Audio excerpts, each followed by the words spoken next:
Hello everyone, this is Kianush. We are going to use this Python script to web scraping.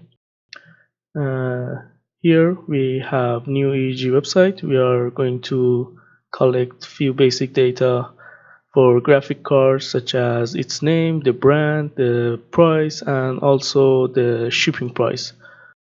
Some of them are free and some of them, here for example, it's $3.99 for shipping. Okay, this is our script. I'm going to run it here.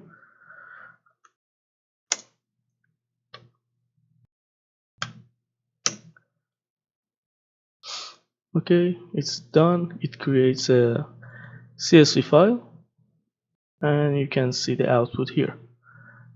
Let me just expand it. Okay, these are the product names.